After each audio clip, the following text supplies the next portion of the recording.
প্রেত কথা। এখানে গল্প বানানো হয় না, এখানে শোনা যায় এমন সব ঘটনা যেগুলো আজও কেউ ভুলতে পারেনি। আজকের ঘটনাটি পাঠিয়েছেন আমাদের প্রিয় এক শ্রোতা, নাম প্রকাশে অনিচ্ছুক। ঘটনাটি তিনি নিজে দেখেননি, কিন্তু যিনি দেখেছিলেন তিনি আর কখনো আগের মতো থাকেননি। এই ঘটনাটি শুনবেন মন দিয়ে, শেষ পর্যন্ত শুনুন, আর শোনান সেই মানুষটিকে যে একা রাতে হেডফোনে প্রেত কথা শোনে। আমি গৌরব, সাউন্ডে সৌম্যদীপ, গ্রাফিক্সে অনিকেত।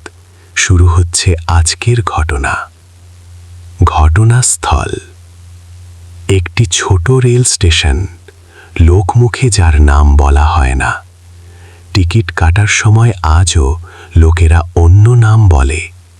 স্টেশনের পাশেই এক বিস্তীর্ণ খেজুর বাগান। গাছ আছে কিন্তু রস ওঠে না, শিউলি আসে না, রাতে কেউ ঢোকে না।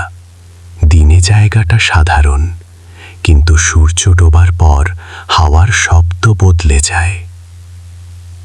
ঘটনাটি শীতের শুরু। একদল শিউলি বাইরে থেকে আসে। তারা এসব কথায় বিশ্বাস করে না, তাদের দরকার কাজ। প্রথম রাতেই অদ্ভুত ব্যাপার শুরু হয়।